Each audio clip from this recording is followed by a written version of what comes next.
Hello viewers, আসসালামু আলাইকুম। আমি আসাদুল্লাহ আল গালিব। আপনারা অনেকেই আমাকে চেনেন। তো দেশ ও দেশের বাইরে থেকে যারা ভিডিওটি দেখছেন, সবাইকে নতুন একটা ভিডিওতে স্বাগতম। আশা করছি সবাই ভালো আছেন। এখন আসলে ওয়েদারটা আজকে ঢাকা শহরে বৃষ্টি হলো। ওয়েদারটা খুব সুন্দর। তো আসলে প্রচণ্ড গরম হলে মানুষের মধ্যে একটা অস্থিরতা কাজ করে। আর বৃষ্টি হলে আরেকটা পেরেশানি কাজ করে যে আসলে আমাদের কাপড় চোপড় যদি ধোয়া থাকে সেটা আমরা কোথায় নেড়ে দিব, এই বৃষ্টিতে শুকাবে কিভাবে। তো যার প্রেক্ষিতেই আজকে আমাদের ভিডিওর টপিকটা হচ্ছে যে আমরা ওয়াশিং মেশিন নিয়ে কথা বলবো এবং ওয়াশিং মেশিন কেনার সময় কোন কোন বিষয়গুলো আসলে মাথায় রাখা উচিত। মানে একটা ওয়াশিং মেশিন যখন আমরা নিব, অবশ্যই আমরা বিভিন্ন ব্র্যান্ড দেখি, যে আমরা ওয়ালটন দেখতেছি, সিঙ্গার দেখতেছি, হায়ার, হিটাচি, এলজি, স্যামসাং, অনেক ব্র্যান্ড আছে। তো আসলে ব্র্যান্ড তো দেখি, কিন্তু মেইন বিষয়টা হচ্ছে যে একটা ওয়াশিং মেশিন নেওয়ার সময় আমরা আসলে কোন বিষয়গুলো মাথায় রেখে একটা ওয়াশিং মেশিন পারচেস করা দরকার, সেই বিষয় নিয়ে আজকে কথা বলবো। আজকে যে ওয়াশিং মেশিনটার সাথে আমরা পরিচয় করা দেবো সেটা হচ্ছে আমাদের এলজির ওয়াশিং মেশিন।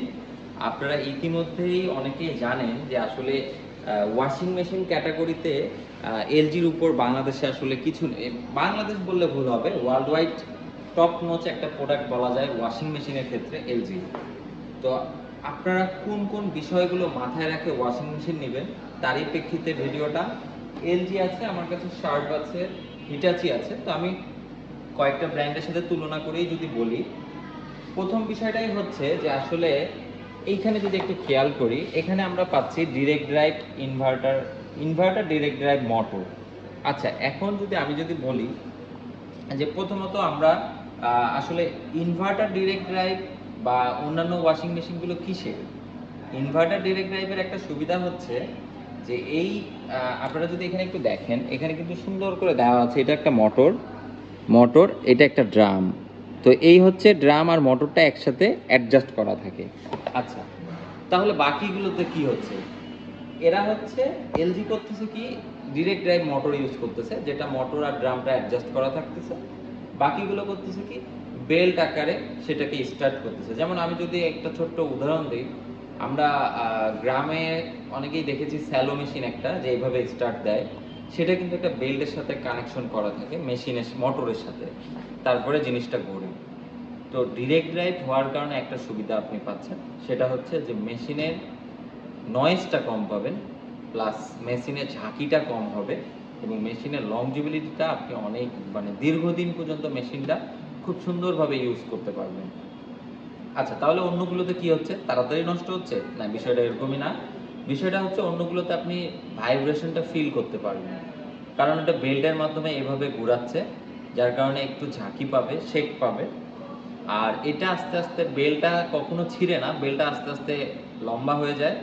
যদি আপনি বেলটা তো রাবারের, সেটা যদি লোহারও ইউজ করে, লোহাও কিন্তু গরমে আস্তে আস্তে প্রসারিত হয়। তো এই বেলটা আস্তে আস্তে প্রসারিত হয়ে জিনিসটা ভাইব্রেশন বেশি হয়, যার কারণে তখন টেকনিশিয়ানের প্রয়োজন হয়। তো আমরা প্রথমেই ডিরেক্ট ড্রাইভটা চেষ্টা করব নেওয়ার জন্য। আচ্ছা, তারপরেই যদি আমরা আসি যে আসলে বিদ্যুৎ বিল কেমন টানে। আসলে আপনার এইসব একটা মেশিন কিন্তু 1400, 1500, 2200 ওয়াট পর্যন্ত হয়, যেহেতু প্রত্যেকটাতে গরম পানির অপশন আছে, বিল্ট ইন সিরামিক্স হিটার আছে। তো এখন বিষয় হচ্ছে আমার এখানে বিদ্যুৎ বিল কত আসবে। আমি যদি একটা মেশিন নিলেই তো শেষ না, আমার আরও হোম অ্যাপ্লায়েন্সে আমার বিদ্যুৎ বিল আসে। তো আমি বিদ্যুৎ বিলটাও যদি চিন্তা করি, আমি আপনাদেরকে বলে দিচ্ছি, অন অ্যান অ্যাভারেজ 150 থেকে 300 টাকা বা 400 টাকার মধ্যেই বিল আসবে, এর বেশি বিল আসবে না। এটা একটা চিন্তা করবেন যে অবশ্যই ইনভার্টার হতে হবে, যার কারণে বিদ্যুৎ বিলটা সেভিং হবে। আচ্ছা, তারপরে যদি আমি বলি যে আপনার ডিটারজেন্ট পোষণে আপনারা কিভাবে ইউজ করবেন। তো আমরা যদি ডিটারজেন্ট পোষণটা একটু দেখি, এখন এখানে কিন্তু অনেকে ভুল করে। আমি কিছুদিন আগে এক কাস্টমারের কাছে গিয়েছিলাম, কিছুদিন কাস্টমারের বাসায় গিয়েছিলাম। উনার লিকুইড ডিটারজেন্টের জায়গায় উনি দিয়ে দিছে আপনার হচ্ছে আমাদের যে পাউডার ডিটারজেন্ট থাকে সেটা দিছে। এখন উনি বলতেছে যে ভাই, আমি তো মেশিন নিছি, মেশিন নিয়ে স্টার্ট দিচ্ছি, বাট মেশিন তো টাইম দেখাচ্ছে অনেকক্ষণ, মেশিনের প্রোগ্রাম শেষ হচ্ছে না। আসলে মেশিনে যতক্ষণ ফেনা থাকবে ড্রামের মধ্যে, ততক্ষণ সে কিন্তু ওয়াশ করবে। তো এইটা আমাদেরকে ফার্স্ট অফ অল আগে বুঝতে হবে যে এই যে এখানে যে পোষণটা দেখতেছেন, এইটা হচ্ছে আমাদের ডিটারজেন্টের জন্য, এখানে আমরা গুঁড়াটা দিব, ডিটারজেন্টের যে গুঁড়াটা সেটা দিব। এইখানে আমরা লিকুইডটা ইউজ করব, আর এই যে এখানে দেখবেন সফটনার লেখা আছে, এখানে আমরা সফটনার দিব। আচ্ছা, এখন আমরা এই মেশিনটাতে যদি একটু দেখাই আসলে এইটার কেমন অন্যান্য মেশিনের তুলনায়। এখানে দেখেন ওর এখানেও কিন্তু সেম, এখানে ডিটারজেন্ট দিব, এখানে আমরা লিকুইড দিব, আর এখানে সফটনারের জন্য লেখা আছে, এখানে সফটনার দিব। প্রতিটা অপশনই কিন্তু আলাদা আলাদা করে দেওয়া থাকে, প্রতিটা মেশিনেই কিন্তু বলা থাকে। তারপরেও যদি ভুল হয় সেক্ষেত্রে আপনারা কি করবেন, এই জায়গাটা একটু পুশ লেখা আছে, এই জায়গাটা পুশ করলে এটা বের হবে, বের হয়ে আপনারা এই জায়গাটা পরিষ্কার করে নেবেন। এই জায়গাটা অনেক দিন ব্যবহারের কারণে ময়লা জমতে পারে, এটা পরিষ্কার করে নেবেন। আচ্ছা, তো এইটা হচ্ছে একটা ব্যবহার প্রণালী। আপনারা ডিটারজেন্টটা কোথায় দিবেন, লিকুইডটা কোথায় দিবেন, এটা গেল। তারপরে আমরা এইখানে কিভাবে এত অপশন, আসলে এত অপশন, অনেকে বলেন যে আসলে আমার বাসায় তো আমার বাবা মা ইউজ করবে, তো আসলে এত অপশন তো তারা বুঝবে না। এখন এখানে বিষয় হচ্ছে, এখানে কিন্তু দেখেন অনেক অপশন দেওয়া আছে। এইখানে দেখেন এখানে একটা পাওয়ার বাটন দেওয়া আছে, এখানে একটা হোল্ড বা স্টার্ট দেওয়া আছে। আপনারা এটা যখন দিবেন মেশিনে লাইন আসবে, এই ডিসপ্লে জ্বলবে, সব কিছু আসবে, আর এটা দিলে স্টার্ট হবে। এখন এই প্রোগ্রামগুলো আসলে আমরা তো বয়স্ক মানুষ অনেকে আছি, আমরা তো ইউজ করতে আপনার হচ্ছে অভ্যস্ত না, তখন আমরা কি করব। তো প্রত্যেকটা ডিভাইসে আসলে হয় কি, প্রত্যেকটা ডিভাইসে আপনি হচ্ছে ডিফল্ট নামে একটা সিস্টেম পাবেন, যেটা মেশিনের মধ্যে সেট আপ করা থাকে। তো আপনার যদি এই প্রোগ্রামগুলো ইউজ করতে না পারেন সেক্ষেত্রে আপনি মেশিন জাস্ট অন করে স্টার্ট দিয়ে দিবেন কাপড় দিয়ে। তো এই হচ্ছে বিষয়। আর এখনকার মেশিনগুলো ম্যাক্সিমাম এআই। তো এই আপনার হচ্ছে এলজির যে এআইটা, সেটা হচ্ছে যে সে হচ্ছে কাপড়ের ফেব্রিক্সকে বুঝে, কাপড়ের রংকে বুঝে ঠিক ওইভাবেই হচ্ছে ওয়াশটা দেয়। তো আমরা কাপড় দিব এই ড্রামে, তো ড্রাম ক্যাপাসিটি অনুযায়ী আসলে কতটুক কাপড় দিব বা কতটুক আপনার কত পিস দিব, এটাও আপনারা অনলাইনে দেখে নিতে পারেন। আমি আপনাদেরকে জাস্ট একটা সিম্পল বলি, 8 কেজি ড্রামের মধ্যে আপনারা যদি এরকম শুধু শার্ট দেন, সেটা হচ্ছে আপনার হচ্ছে 24 থেকে 25টা শার্ট দিতে পারবেন, যার কারণে এটা কিন্তু অনেক হিউজ। আচ্ছা, তো এইবার আরেকটা বিষয় হচ্ছে যে আমরা মেশিনটা যে নিচ্ছি, মেশিনটা আমাদের কত পার্সেন্ট কাপড় শুকায় দিচ্ছে, এটা আরেকটা বিষয়। সেটা হচ্ছে যে এখনকার প্রত্যেকটা মেশিনই আপনার 80 থেকে 85% পর্যন্ত কাপড় শুকিয়ে দিবে। এখন কিছু কিছু বিষয় থাকে, ধরেন যে আপনার কিছু জার্সি কাপড় থাকে, পাতলা সুতি কাপড় থাকে, সেগুলো আপনার অলমোস্ট 90% পর্যন্ত কাপড় শুকায় যায়। এটা একটা বিষয়, কারণ এখন ম্যাক্সিমাম ঢাকা শহরের বেলকুনিগুলো একটু ছোট, মানুষ কাপড় নেড়ে দেয় না। আর ড্রায়ার মেশিন যদি ইউজ করতে চান তারা আসলে ড্রায়ার মেশিন নিতে পারেন, কিন্তু এগুলো আসলে অনেক এক্সপেন্সিভ হয়ে যায়। আচ্ছা, তারপরে অনেকে আবার আরেকটা জিনিস হচ্ছে, অনেকে কাপড় ওয়াশ করতে করতে একটা টাইমে গিয়ে দেখা যায় যে ড্রাম থেকে আপনার ব্যাড স্মেল আসে, বা কিছু কাপড়ের মধ্যে কালো কাপড় বেশি করে যখন ইউজ করবেন তখন দেখা যায় যে ওখানে কিছু র্যাশ টাইপের কিছু পাওয়া যায়। তো আসলে তখন আসলে করণীয়টা কি?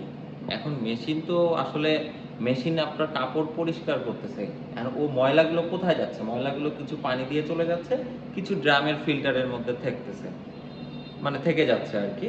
তো এখন আমরা মেশিনের সুরক্ষার জন্য আমাদের মেশিনে দেওয়া থাকে টাপ ক্লিন।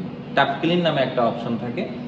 কিছু কিছু মেশিনে দেখবেন টাপ ক্লিন অপশনটা থাকে না, যেমন আমরা ফেস করছি শার্পের কিছু মেশিনে আমরা টাপ ক্লিন পাই না, ওয়ারপুলের টপ লোডিংয়ে টাপ ক্লিন নাই। তো সেগুলো টাপ ক্লিন কিন্তু ইজিলি করা যায়।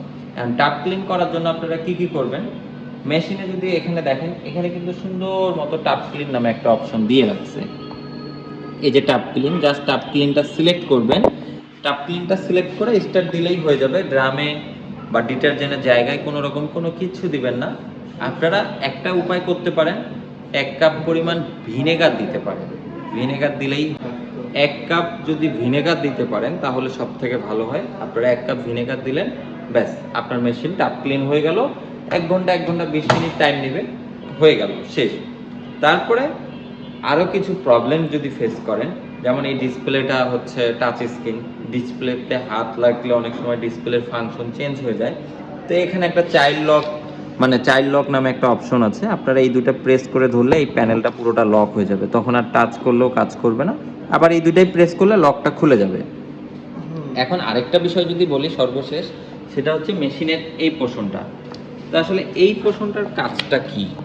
এই পোর্শনের কাজটা হচ্ছে সার্ভিস সেন্টারের লোকের। এখন এখানে বাসার মানুষও কিছু কাজ করতে পারে, সেটা হচ্ছে যে আপনার অনেক সময় দেখা যায় যে মেশিনে যদি কোনো প্রবলেম হয়, আপনি কাপড় দিয়েছেন, তার কিছুক্ষণ পর মেশিনের প্রবলেম বা কারেন্ট চলে গিয়েছে, সেক্ষেত্রে আপনাদের করণীয়টা কি? আপনার ড্রাম তো তখন একবার লাগাই দিলে এটা কিন্তু লক হয়ে যাবে, এটা টানেও খুলতে পারবেন না। তখন এই যে এখানে যে একটা পাইপ দেখতেছেন ছোট, এই যে পাইপটা, এই পাইপটা আর এই যে এখানে এটা খোলা যায়, এটা সুন্দর মতো ঘুরাই ঘুরাই খুলে নেবেন। তো এই পাইপটা এখান থেকে খুলবেন, তো ড্রামের সব পানিগুলো বের হবে। অবশ্যই এখানে একটা পাত্র নেবেন, ড্রামের সব পানিগুলো বের হয়ে যাওয়ার পর এখান থেকে হচ্ছে আপনার ড্রামের যে লকটা থাকবে, এই লকটা অটোমেটিক ছাড়ে দিবে এখানকার লকটা। তারপর আপনারা খুলে এখানকার যা যা থাকবে আপনারা বের করে নিতে পারবেন। তো এই হচ্ছে বিষয়গুলো। আসলে কয়েকটা পারপাস বাদ দিয়ে প্রত্যেকটা ওয়াশিং মেশিন কোম্পানি মোটামুটি সিমিলার হয়। আর আরেকটা বিষয় হচ্ছে ওয়ারেন্টি পলিসিটা। ওয়ারেন্টি কিন্তু ম্যাক্সিমাম ওয়াশিং মেশিনে আপনি মোটরের ওয়ারেন্টি পাবেন 10 বছর, স্পেয়ার পার্টস পাবেন 1 বছর, ফ্রি সার্ভিস পাবেন 1 বছর। এখন আরেকটা বিষয় হচ্ছে অফিসিয়াল, আনঅফিসিয়াল। আনঅফিসিয়াল হলে ওয়ারেন্টিটা একটু আপনার আফটার সেল সার্ভিসের ক্ষেত্রে একটু হ্যাসেল হতে পারে।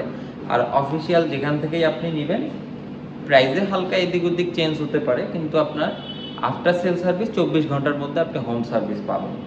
আসলে সবাই ভালো থাকবেন, সুস্থ থাকবেন। আজকের ভিডিওটা এই পর্যন্তই। যদি কারো উপকারে আসে বা ভালো লেগে থাকে, চ্যানেলটি সাবস্ক্রাইব করে পাশে থাকবেন। দেখা হচ্ছে অন্য আরেকদিন অন্য কোনো প্রোডাক্টের ভিডিও নিয়ে। আল্লাহ হাফেজ।